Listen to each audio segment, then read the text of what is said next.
So good morning guys. तो चलिए start करते हैं आज के यानी कि 17 जनवरी के इंपॉर्टेंट करंट अफेयर्स को। तो इस प्रश्न में पूछ रहे अभी हाल ही में सिंगापुर ने किसे मानद नागरिक पुरस्कार से सम्मानित किया है? तो सही उत्तर होगा तरुण दास को। तो अभी सिंगापुर के जो प्रेसिडेंट है थर्मन षणमुगरत्नम, अभी उन्होंने भारत सिंगापुर संबंधों को मजबूत करने में उनकी भूमिका के लिए तरुण दास को मानद नागरिक पुरस्कार से सम्मानित किया है। अभी सिंगापुर के जो राष्ट्रपति हैं ये भारत की यात्रा पर है और यहीं पर उन्होंने दिल्ली में ये पुरस्कार तरुण दास को प्रदान किया है। तो ये जो पुरस्कार है उन व्यक्तियों को दिया जाता है जिन्होंने व्यवसाय, विज्ञान और प्रौद्योगिकी, शिक्षा, स्वास्थ्य, कला और संस्कृति और सामुदायिक सेवा जैसे क्षेत्रों में महत्वपूर्ण प्रभाव डाला हो। तो आप कह सकते हो तरुण दास ये सम्मान पाने वाले दूसरे भारतीय बन गए हैं, क्योंकि उनसे पहले ये सम्मान स्वर्गीय रतन टाटा जी को मिल चुका है। एकमात्र वो भारतीय थे जिनको ये सम्मान मिला था। अब दूसरे भारतीय बन गए तरुण दास। तो ये नाम याद रखना। फिर अगले में पूछ रहे हैं अभी हाल ही में प्यूमा इंडिया ने किसे अपना ब्रांड एम्बेसडर बनाया? तो आंसर होगा पीवी सिंधु को। आप जानते हो हमारी बैडमिंटन प्लेयर हैं ये पीवी सिंधु, और अभी इन्हीं को प्यूमा इंडिया ने अपना ब्रांड एम्बेसडर बनाया है। पीवी सिंधु से 2-3 पॉइंट में आपको बता दूं, पिछले साल ये 2-3 प्रोडक्ट्स की ब्रांड एम्बेसडर बनी थी। एक तो एक वेलनेस ब्रांड है हूप, उसकी बनी थी। एक न्यूट्रिशन ब्रांड है ग्रीन डे, उसकी बनी थी। और हमारे हेल्थ मिनिस्ट्री ने तंबाकू नियंत्रण के लिए, टोबैको कंट्रोल के लिए इनको ब्रांड एम्बेसडर बनाया था। और अब हम पढ़ रहे हैं 2025 में। 2025 में ये पहला ब्रांड एम्बेसडर से हमारा प्रश्न है कि प्यूमा इंडिया ने किसे ब्रांड एम्बेसडर बनाया? तो पीवी सिंधु को। अभी कुछ समय पहले हमने पढ़ा था एक टायर का ब्रांड है यूरो ग्रुप, उसने महेंद्र सिंह धोनी को ब्रांड एम्बेसडर बनाया था। फिर अगले में पूछ रहे अभी हाल ही में गान नगाई महोत्सव कहाँ मनाया गया? तो आंसर हो जाएगा मणिपुर में। तो अभी मणिपुर में गान नगाई फेस्टिवल मनाया गया। ये जेलियान ग्रोंग समुदाय का सबसे बड़ा सांस्कृतिक व धार्मिक उत्सव है जो अभी 12 जनवरी 2025 को मणिपुर में मनाया गया। गान नगाई का मतलब होता है सर्दियों के मौसम का त्योहार। ये एक तरह से फसल कटाई के बाद का त्योहार होता है और आमतौर पर दिसंबर या जनवरी में ये मनाया जाता है।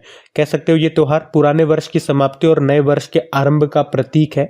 5 दिनों तक ये त्योहार मनाया जाता है। गान नगाई महोत्सव इसका नाम है। मणिपुर में मनाया गया, याद रखना है आपको। अब मैं आपको सीधे मणिपुर लेकर के चलता हूँ।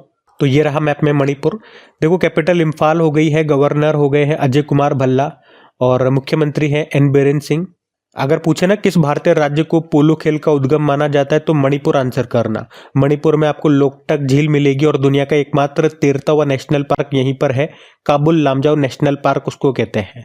यहाँ का मार्शल आर्ट क्या है? मणिपुर का थांगटा है। फिर अगले में पूछ रहे अभी हाल ही में भारत और किस देश ने 2026 को दोहरा वर्ष यानी कि डुअल ईयर के रूप में घोषित किया है? तो आंसर होगा स्पेन। तो अभी हमारे जो विदेश मंत्री सुब्रमण्यम जयशंकर जी, अभी उन्होंने घोषणा की है कि भारत और स्पेन 2026 को दोहरे वर्ष के रूप में मनाएंगे, जिसमें संस्कृति, पर्यटन और आर्टिफिशियल इंटेलिजेंस में प्रगति पर ध्यान केंद्रित किया जाएगा। वैसे मैं आपको याद दिलाना चाहूंगा पिछले साल स्पेन के जो प्रेसिडेंट हैं, कौन है स्पेन के प्रेसिडेंट? Pedro Sanchez. तो वो जब पिछले साल भारत की यात्रा पर आए थे तब भी हमने ये प्रश्न पढ़ा था इस तरह का कि ये इन्होंने घोषणा की है कि 2026 को भारत और स्पेन मिल करके संस्कृति, पर्यटन और एआई वर्ष के रूप में मनाएंगे। उसके अलावा स्पेन ये भारत में अपना वाणिज्य दूतावास खोलेगा। कहाँ पर? बेंगलुरु में। और हम कहाँ पर खोलेंगे? स्पेन के बार्सिलोना में। ये पॉइंट भी ध्यान रखना। अब देखो यहाँ से हमने क्या देखा, भारत और स्पेन मिल करके 2026 को दोहरा वर्ष डुअल ईयर के रूप में मनाएंगे, या यूं कह दूं संस्कृति, पर्यटन और एआई वर्ष के रूप में मनाएंगे। फिर अगले में पूछ रहे कि अभी एथलेटिक्स फेडरेशन ऑफ इंडिया की एथलीट्स कमीशन की चेयरपर्सन किसे नियुक्त किया गया? तो आंसर होगा अंजू बॉबी जॉर्ज को। तो लॉन्ग जंप की खिलाड़ी है अंजू बॉबी जॉर्ज, जिनको अभी एथलेटिक्स फेडरेशन ऑफ इंडिया के एथलीट्स कमीशन का चेयरपर्सन नियुक्त किया गया है। और इस कमीशन में 9 सदस्य ही हैं, जिसमें से 6 महिलाएं हैं। और जो हमारे स्टार जेवलिन थ्रोवर है नीरज चोपड़ा, वो भी इस कमीशन में शामिल हैं। देखो अंजू बॉबी जॉर्ज की बात करें, उन्होंने 2003 के वर्ल्ड चैंपियनशिप जो कि पेरिस में हुए थे उसमें लॉन्ग जंप में ब्रोंज जीता था। वे एथलेटिक्स चैंपियनशिप में पदक जीतने वाली पहली भारतीय एथलीट है। 2005 में वर्ल्ड एथलेटिक्स फाइनल्स में गोल्ड मेडल भी उन्होंने जीता था। लॉन्ग जंपर है वो। अर्जुन अवार्ड इनको मिल चुका है 2002 में, राजीव गांधी खेल रत्न पुरस्कार 2003 में मिल चुका है, पद्मश्री उनको 2004 में मिल चुका है। बाकी एथलेटिक्स फेडरेशन ऑफ इंडिया की बात करें, जिसकी स्थापना होती है 1943 में, और 2010 से पहले इसको एथलेटिक्स फेडरेशन ऑफ इंडिया कहा जाता था। फिर अगले में पूछ रहे हैं, हाल ही में कनुमा महोत्सव किस राज्य में मनाया गया? तो आंसर होगा तेलंगाना में। तो अभी तेलंगाना में लोगों ने संक्रांति के तीसरे दिन पारंपरिक उत्साह और खुशी के साथ मवेशियों का त्योहार कनुमा मनाया। इस अवसर पर विशेष रूप से ग्रामीण क्षेत्रों में जो लोग होते हैं वो मवेशियों की पूजा करते हैं और जो कृषि उपकरण होते हैं उनकी पूजा करते हैं। तो कनुमा त्योहार कहाँ मनाया जाता है? तेलंगाना में मनाया जाता है। अच्छा, मवेशियों से, पशुओं से 2-3 त्योहार आप और लिंक कर पाओगे। एक तो जल्लीकट्टू होता है, वो भी पशुओं से संबंधित है, उसमें जो बैल होता है उसको कंट्रोल करना होता है, जल्लीकट्टू है ना, ये कहाँ मनाते हैं ये आपको बताना है। और एक होता है कंबाला उत्सव, जिसमें भैंसों की दौड़ होती है ना, वो भी पशुओं से संबंधित हो गया, वो बताना वो कहाँ मनाया जाता है। और एक फेस्टिवल और होता है, वो नेपाल में मनाया जाता है, वो हमने पढ़ा था अभी कुछ दिन पहले ही, जिसमें लाखों की तादाद में पशुओं की हत्या की जाती है। ठीक है, तो वो नेपाल में होता है, ये तो मैंने आपको बता दिया। अब आप एक काम करो, उस महोत्सव का नाम बताओ, उस फेस्टिवल का नाम बताओ। तो ये 3 तरह के प्रश्न यहाँ पे मैंने आपसे पूछ लिए। बाकी हमारे प्रश्न पे आते हैं। कनुमा महोत्सव, यहाँ पे पशुओं की पूजा करते हैं, उनके साथ खेलते नहीं है, उनकी हत्या नहीं करते, उनकी पूजा करते हैं। अच्छी बात है, तो अच्छी बात है। तो चलो तेलंगाना लेकर के चलता हूं मैं आपको। देखो, तेलंगाना की कैपिटल हैदराबाद हो गई और मुख्यमंत्री रेवंत रेड्डी हो गए, गवर्नर है जिष्णुदेव वर्मा। तेलंगाना आपको पता है आंध्र प्रदेश से अलग होकर के बना था। कब? 2 जून 2014 को। यहाँ का राजकीय पक्षी भारतीय रोलर, इंडियन रोलर हो गया, पशु जिंका यानी हिरण हो गया, वृक्ष है जम्मी चेट्टू, पुष्प है तांगेदू, और राजकीय उत्सव यहाँ का सदर सम्मेलन हो गया। फिर अगले में पूछ रहे, अभी हाल ही में दिल्ली हाईकोर्ट के चीफ जस्टिस के रूप में अभी किसे नियुक्त किया गया? तो आंसर होगा देवेंद्र कुमार उपाध्याय। तो अभी केंद्र सरकार ने जस्टिस देवेंद्र कुमार उपाध्याय को दिल्ली हाईकोर्ट की चीफ जस्टिस के रूप में नियुक्त किया है। वे अभी तक बॉम्बे हाईकोर्ट के चीफ जस्टिस के रूप में काम कर रहे थे। अच्छा, इनके अलावा अब बॉम्बे हाईकोर्ट का चीफ जस्टिस का पद खाली हो गया ना, तो केंद्र सरकार ने जस्टिस आलोक राधे को बॉम्बे हाईकोर्ट का चीफ जस्टिस बना दिया। वे अभी तक तेलंगाना हाईकोर्ट में चीफ जस्टिस के रूप में काम कर रहे थे। ठीक है, तो 2 तरह के अपॉइंटमेंट हमने देखे यहाँ पे। दिल्ली हाईकोर्ट में तो बन गए देवेंद्र कुमार उपाध्याय, और बॉम्बे हाईकोर्ट में बन गए कौन? आलोक राधे। देखो, फिर अगले में पूछ रहे हैं, अभी हाल ही में किस भारतीय महिला क्रिकेटर ने वनडे में सबसे तेज शतक लगाने का रिकॉर्ड बनाया? तो आंसर होगा स्मृति मंधाना। तो अभी स्मृति मंधाना ने इंडियन वुमेन्स क्रिकेट में सबसे तेज वनडे शतक का नया रिकॉर्ड बनाया है। उन्होंने ये उपलब्धि आयरलैंड के खिलाफ वनडे में निरंजन शाह स्टेडियम राजकोट में हासिल की है। उन्होंने केवल 70 गेंदों में शतक पूरा कर लिया, और इस तरह उन्होंने हरमनप्रीत कौर का रिकॉर्ड तोड़ दिया, जिन्होंने पिछले साल साउथ अफ्रीका के खिलाफ 87 गेंदों में शतक लगाया था, और स्मृति मंधाना ने मात्र 70 गेंदों में लगा दिया। स्मृति मंधाना से अभी हमने पढ़ा था कि वे वनडे इंटरनेशनल में सबसे तेज 4000 रन बनाने वाली पहली भारतीय महिला खिलाड़ी भी बनी थी। उसके अलावा पिछले साल एक कैलेंडर ईयर में सबसे ज्यादा शतक लगाने वाली दुनिया की पहली महिला क्रिकेटर भी बनी थी। कितने शतक लगाए थे? 4 शतक लगाए थे।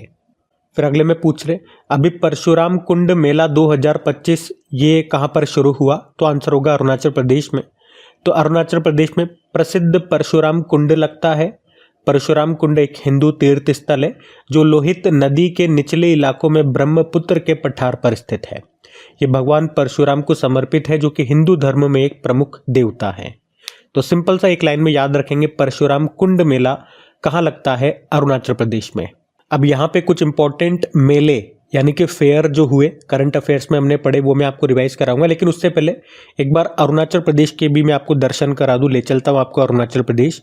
तो ये रहा मैप में अरुणाचल प्रदेश। देखो, कैपिटल ईटानगर होती है, मुख्यमंत्री पेमा खांडू हो गए, गवर्नर है केटी परनायक। यहाँ पे मुख्य रूप से 3 दर्रे माउंटेन पास आपको मिलेंगे, बोमडिला दर्रा, दिफू, तेहांग और ये योंगयापी है। बाकी यहाँ पे नामदफा नेशनल पार्क मिलेगा, मॉलिंग नेशनल पार्क, पक्के टाइगर रिजर्व मिलेगा। यहाँ का राजकीय पशु मिथुन है, गयाल है, पक्षी ग्रेट इंडियन हॉर्नबिल है, फूल है द्रौपदी माला, वृक्ष है होलांग। फिर अगले में पूछ रहे, हाल ही में पुनर्गठित परमाणु ऊर्जा आयोग के अध्यक्ष कौन नियुक्त हुए हैं? तो आंसर होगा अजीत कुमार मोहंती। तो अजीत कुमार मोहंती को अभी एटॉमिक एनर्जी कमीशन का अध्यक्ष नियुक्त किया है। वे डिपार्टमेंट ऑफ एटॉमिक एनर्जी के सेक्रेटरी भी हैं, तो इनका नाम ध्यान में रखना। बाकी एटॉमिक एनर्जी कमीशन की बात करें तो ये भारत सरकार के डिपार्टमेंट ऑफ एटॉमिक एनर्जी का गवर्निंग बॉडी है जो सीधे प्रधानमंत्री के अधीन कार्य करता है। इसकी स्थापना होती है 3 अगस्त 1948 में और इसके जो पहले प्रेसिडेंट थे ना वो होमी जहांगीर भाभा थे और इसका मुख्यालय आपको मिलेगा मुंबई महाराष्ट्र में। अब देखो यहाँ पे ये जो 3 ऑप्शन लिखे हैं, हर बार मैं आपको ऑप्शन भी रिवाइज कराता हूँ। आज एक काम करता हूँ, ये तीनों मैं आपसे होमवर्क के रूप में पूछ लेता हूँ। वी राम सुब्रमण्यम, संजय मूर्ति और अरविंदर सिंह सहानी, ये भी क्या बने हैं ये आपको बताने हैं कमेंट बॉक्स में। तो पहला प्रश्न पूछा था कि देश के पूर्वी क्षेत्र की अपनी तरह की पहली खगोलीय वेधशाला कहाँ पे स्थापित की गई, तो आंसर होगा पश्चिम बंगाल में। फिर पूछा भारतीय नौसेना में शामिल आईएनएस नीलगिरी स्टील्थ फ्रिगेट को भारतीय नौसेना के किस प्रोजेक्ट के तहत डेवलप किया जा रहा है, प्रोजेक्ट 17A। और झुंड ड्रोन हमले के खतरे का मुकाबला करने के लिए डिजाइन की गई स्वदेशी माइक्रो मिसाइल प्रणाली का नाम क्या है, भार्गवस्त्र। किस राज्य सरकार ने इमरजेंसी के दौरान जेल गए लोगों को मासिक पेंशन देने की घोषणा की, उड़ीसा। राष्ट्रीय स्टार्टअप दिवस मनाया 16 जनवरी। मकरविलक्कू फेस्टिवल मनाया केरल में। एक बुक है parliament powers function and privilege, इसके लेखक कौन है, डॉक्टर KS चौहान। और पीएम मोदी ने अभी भारतीय मौसम विज्ञान विभाग के 150 वर्ष पूरे होने पर कौन सा मिशन शुरू किया, मिशन मौसम। फिर पूछा पीएम मोदी ने ही एशिया के दूसरे सबसे बड़े इस्कॉन मंदिर का उद्घाटन कहाँ किया, नवी मुंबई। और आखिरी प्रश्न पूछा था किसने काशी तमिल संगम 3.0 को शुरू किया, धर्मेंद्र प्रधान जो शिक्षा मंत्री हैं। बाकी चलो कल का भी होमवर्क प्रश्न देखते हैं और सेशन एंड करते हैं। तो कल आपसे पूछा था अभी किस देश ने अंगारा A5 रॉकेट का सफल परीक्षण किया था, तो आंसर होगा रशिया। आप सभी ने प्रश्न का बिल्कुल सही उत्तर दिया। अब ये रहा आज का आपका होमवर्क प्रश्न।